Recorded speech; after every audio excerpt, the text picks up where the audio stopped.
J'invite les pharmaciens et les différents étudiants en sciences pharmaceutiques répartis sur l'ensemble de notre pays, la RDC, à vous présenter le pourquoi ou sinon le bénéfice du monopole pharmaceutique sur la qualité des soins pharmaceutiques et leur impact sur la santé publique.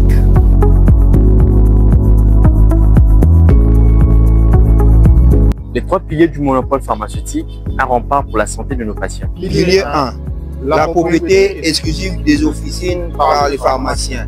Le capital d'une officine doit appartenir exclusivement à un pharmacien. Cette règle est cruciale pour protéger la profession d'une marchandisation de produits de santé et pour éviter l'influence des capitaux extérieurs à la santé. Lorsque les pharmacies sont entre les mains des pharmaciens, l'approche envers le patient est guidée par l'intérêt médical et non par le profit. Le pharmacien exerce en toute indépendance en suivant strictement les règles de la déontologie. Ainsi, il ne s'agit pas de vendre le produit, mais bien de dispenser des soins personnalisés et des conseils basés sur des connaissances scientifiques et éthiques. L'indépendance du pharmacien sans pression commerciale garantit que chaque produit délivré est conseillé de manière responsable et adaptée aux soins de santé des patients. La pharmacie est gérée par un pharmacien. La gestion de la pharmacie par un pharmacien assure le respect des normes de qualité et de sécurité tout au long du circuit du médicament, depuis sa production jusqu'à sa délivrance à l'officine. Ce pilier fondamental permet de garantir l'efficacité des traitements ainsi que la sécurité des patients.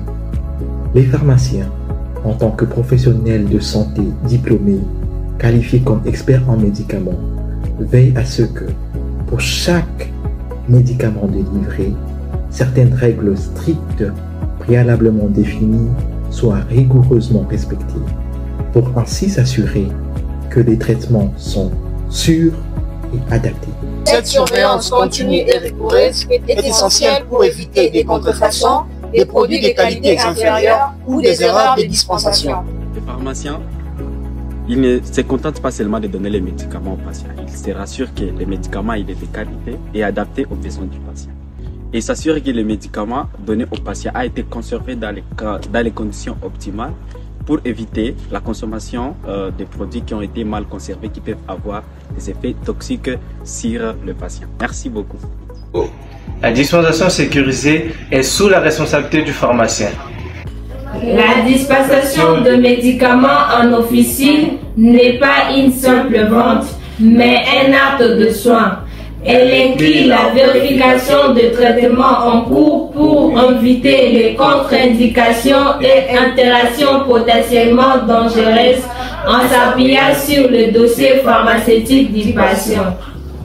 Ce processus permet de conseiller le patient avec précision, qu'il s'agisse de la posologie, du moment de la prise ou des précautions à respecter. En pharmacie, les conseils n'est jamais une option, mais une composante essentielle de la délivrance des médicaments. Dans la pharmacie, le conseil n'est pas optionnel, mais le conseil est plutôt une composante étroitement liée à l'acte de délivrance des médicaments. Grâce à cette proximité, le pharmacien offre un service de santé accessible et bienveillant, en restant disponible pour répondre à toutes les questions, que ce soit pour un traitement prescrit ou un besoin ponctuel de santé. Le monopole pharmaceutique ne vise donc pas à fermer les marchés, mais à protéger la santé publique en garantissant la sécurité, la qualité et l'indépendance des soins. Certains pourraient envisager de commercialiser des médicaments en dehors des pharmacies, mais ça serait au détriment de la santé des patients. Les pharmaciens ne vendent pas un produit, ils dispensent un traitement, un accompagnement et des conseils de santé. La santé ne doit jamais être réduite à un bien de consommation et le rôle des pharmaciens ne doit pas être affaibli. Valorisons la formation et les compétences des pharmaciens. Et renforçons leur position dans le système de santé pour répondre aux défis de demain.